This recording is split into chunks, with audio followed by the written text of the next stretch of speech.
I was 5 years old and I got my first hammer for Christmas. And I hit myself over the head with it several times. And then I received this life lesson. When I hit myself over the head with a hammer, it doesn't feel good. That's as far as those life lessons go. In other words, what's actually happening is through your interaction with life, whenever you're living something that you do not want, there is valuable data in that. But the data is not somebody else that's figured it all out, that is sitting in some pious attitude just waiting for you to stumble across an opportunity to learn that lesson. Check that one off. He's got that one figured out. Check that one out. There's nothing like that. It's that through your exposure to these life experiences, your expansion is born. And once expansion is born within you, it only feels good when you move in the direction of the expansion. And that's why sometimes holding yourself in opposition to your own expansion feels so awful. But that's not a life lesson that's assigned to you. This is a universal truth of universal laws. It's sort of like you're 5 years old again, and you're with Esther, and you've crawled up on the top of the neighbor's barn, and you're about to have a life lesson in gravity. My mother says if I fall off this barn, it will hurt me. But my mother has been wrong about so many things. My mother was right. In other words don't teach, but life experience does. And these universal laws, law of attraction is primarily what we are talking about, will teach you if you're paying attention, you see. Gravity is easier to understand, but you don't call that life lessons. What do you call your exposure to gravity and inertia and those physical forces on your planet? Do you call them life lessons? You don't call them life lessons. You say, when I jump off of tall things, it hurts my body. Or when I go really fast and slam into things, it's unpleasant. And nobody writes life lessons of gravity. This is a common misunderstanding of physical friends. Yes. This is a common misunderstanding of physical friends. Don't make it about somebody else wanting you to learn a life lesson. Make it about your expansion. Doesn't personal evolution sound entirely different than life lesson? Yes. And that's the distinction that we're wanting to make here. Of course you're going to learn. And of course life is going to teach plenty.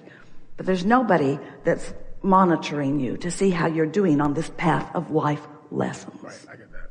Here is the understanding that we would like someone to garner from the example that you just gave. You waited too long to find your vibrational countenance. You let the momentum of your vibration get going too fast, and now it's going to play itself out. That's all. It's not a life lesson. It's so interesting to watch because, and this is what you're talking about. If someone is not aware of the way they feel, so they're not deliberately honing their frequency in order to evoke from themselves, from life, from others, from even the people they love, experiences that feel good to them. Instead, they're out on the raw and ragged edge, and they are responding to life. When you give your attention to a thought for as little as 17 seconds, another thought like it joins it. Another 17 seconds, and there is another explosion of dynamism in that. Once you cross the 68-second mark, you've got momentum moving along. So if people are not paying attention to the way they feel and not doing anything about bringing themselves back into alignment, they are going to increase the momentum fast enough that it's very difficult to pull back. The silly analogy that we give you, that every one of you understand, is being on top of a hill, letting your parking brake off and taking it out of gear and deciding that you're just going to have a life lesson on gravity. So you just nudge your vehicle from behind and it starts to move forward, and right away you realize what's going to happen. But isn't that what we do? So you stop it. You get out in front of it and stop it. You don't go to the bottom of the hill and try to stop it. And that's what you're talking about, that so many people are doing, because they don't know about vibration, because they don't know about the momentum of law of attraction. So they just observe sloppily. We call it creating life by default. And the momentum gets moving really strong towards something that they don't want. And then they write books on psychology and talk about the differences in the way people should behave. It's like a child that is misbehaving. There are thousands and thousands and thousands of books written to teach that child to restrain himself, or to teach that child to say more appropriate things under these conditions. And almost no one is understanding that it's too late. By the time the child is acting out, too late for this moment. It's too late to rein it back. Right. You are where you are, and momentum has taken you here because you've been offering vibrations based upon what you're observing that didn't feel good when you offered them, and they really don't feel good now. But you're right. Usually someone in that crisis is not going to hear our words either, right, because the crisis is so big around them. But we would walk them back. Give us an example of something that is a crisis, and we will walk that person back to the place that we are wanting you to begin with. And let's start by saying, what we wish for all of you is an understanding of your point of attraction, and your understanding that you can, if you started early in the day, before too much momentum has taken you too far down too many tracks, you can create a vibration that will bring to you steady unfolding of a pleasant day. And if you play with this, you will show that to yourself. If you get too far into your negative thought before you try to turn it around, the momentum of the negative thought, people say, doesn't feel like I'm thinking my thoughts. It feels like my thoughts are thinking me. That's momentum, law of attraction based momentum. Momentum is moving on everything that you're focused upon.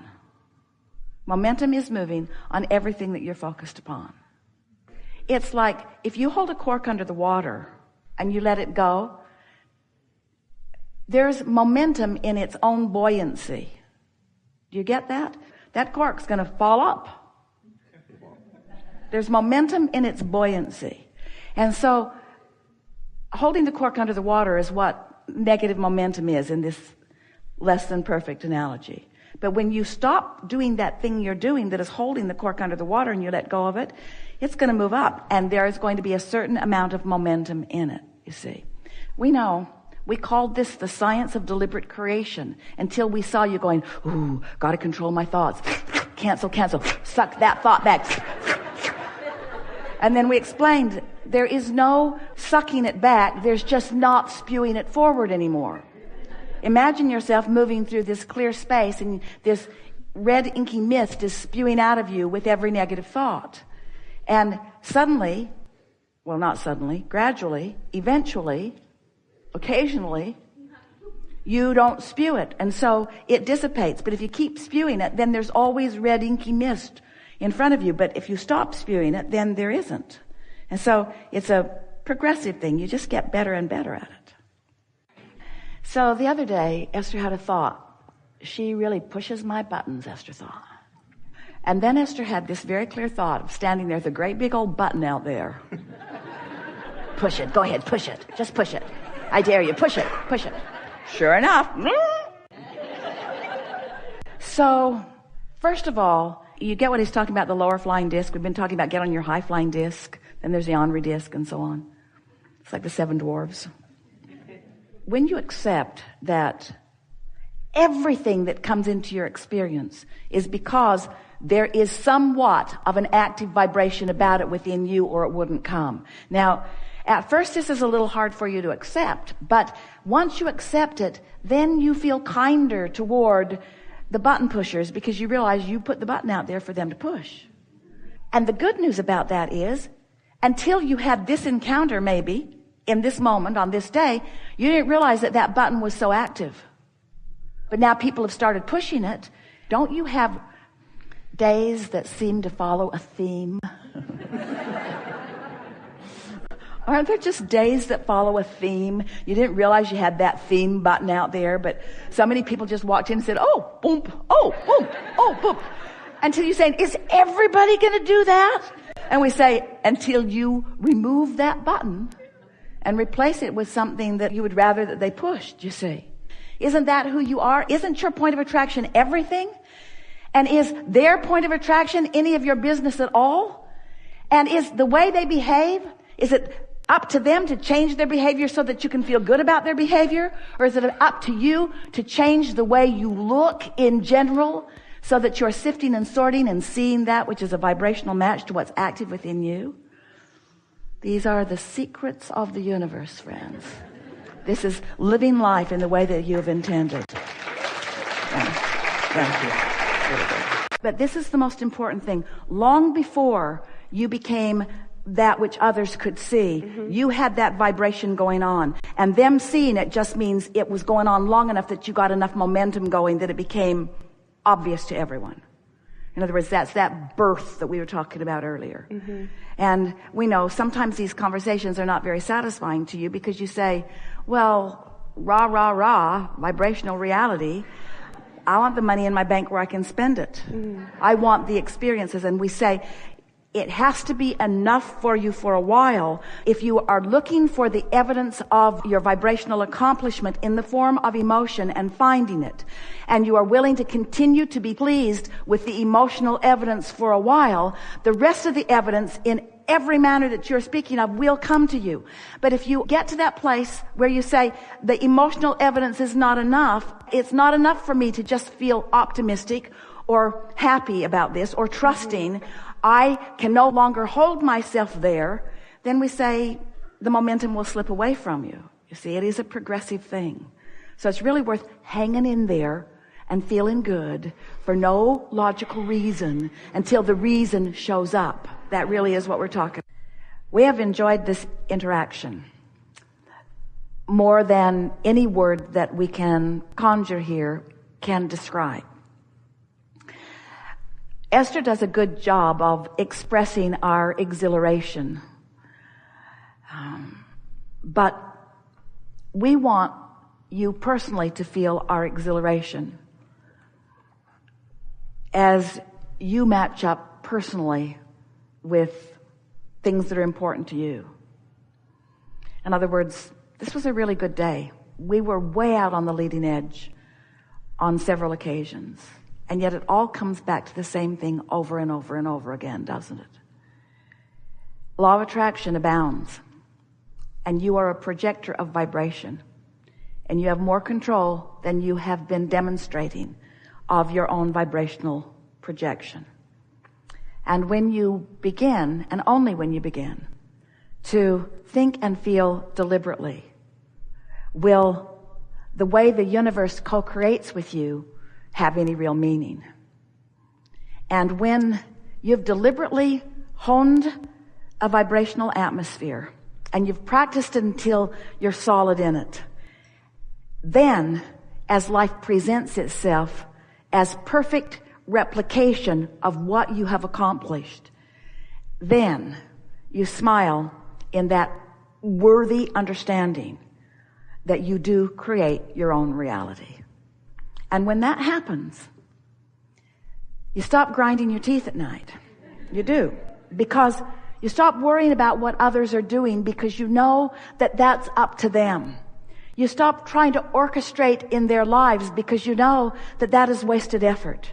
Instead, you settle in to the powerful knowing that you held when you made the decision to come, that you are the creator of your own reality and that you teach through the clarity of your own example. And that what you've come, the purpose that you've come to express, the purpose that you've come to help others understand, is that life is not only supposed to be good for you, it is supposed to be good for them as well. Esther has a little placard on her dashboard. She'll send all of you one if you want one, do you? Yes. And it says, things are always working out for me. And they are. There is great love here for you. And as always, we remain blissfully in the vortex.